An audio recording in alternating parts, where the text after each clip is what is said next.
ক্ষেত্রে আপনারা কি বলেন? আপনারাও বলেন। আচ্ছা, এই ক্ষেত্রে আমরা একটা সুবল সাংবাদিক ভাইরও চাচ্ছে যে রাস্তা যেন কেউ ব্লক না করে। এখন এই আমার ওই বোনও দেখলাম খুব রাজি, উনিও যদি মাথা সবাই এইটার ক্ষেত্রে রাজি। আচ্ছা, এটা সবার ক্ষেত্রে প্রয়োগ করা উচিত। এই সাংবাদিক ভাই আরও একটা ভালো কথা বলেছে, কাউকে ছাড় দেওয়া উচিত না, রাস্তা ব্লক করলে কাউরে ছাড় দেওয়া উচিত। আচ্ছা, এখন নেক্সট পয়েন্টটা যাই। নেক্সট পয়েন্টটা হলো পূজা। আপনারা জানেন যে পূজা একেবারে ঘনে আসছে, এই জন্য পূজার ক্ষেত্রে আমাদের যত ধরনের প্রস্তুতি আমাদের নিতে হবে।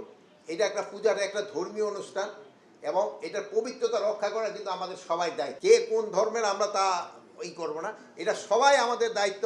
এই তারা যেন ভালোভাবে পূজাটা করতে পারে, এই জন্য আপনাদের সবাই সাহায্য এবং সহযোগিতা দরকার। এবং পূজার ক্ষেত্রে কোনো ধরনের কোনো অসুবিধা যেন না হয়, এই জন্য আমাদের যা যা করার আমরা সবই করব এবং পূজাটা যেন নির্বিঘ্নে এবং ধর্মীয় রীতিনীতি মেনে যেন করতে পারে, এই জন্য আমরা সব ব্যবস্থা করে দেবো এবং এটার যেন পবিত্রতা রক্ষা হয়, এই জন্য আমরা সব ব্যবস্থা করব।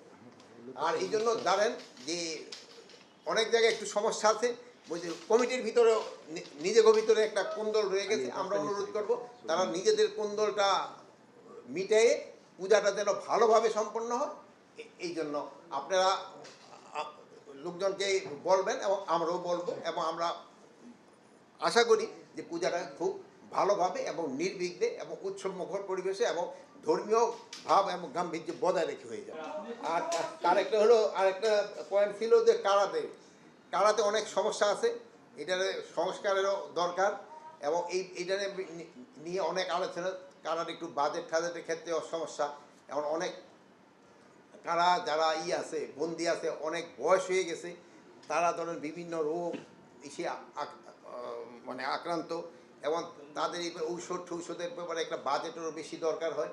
তা আমরা চাচ্ছিলাম যে যে লাইফ টার্মটাতে 30 বছর ওইটাকে কমায় কত করা যায়, একটা যুক্তিযুক্ত একটা করে যেন যারা বয়স্ক হয়ে গেছে তাদের কীভাবে আমরা এটা এখন পর্যন্ত নির্ধারণ করি না, এটা একটা আলোচনার ভিতরে। আমরা ওই মেয়েদের ক্ষেত্রে হয়তো আমরা 20 বছর করে দিতে চাচ্ছি, ছেলেদের ক্ষেত্রে হয়তো আরও একটু বেশি হতে পারে, বাট আবার কতগুলি স্পেসিফিক আছে তার বয়সটা কত ওটাও দেখতে হবে। ওখানে যে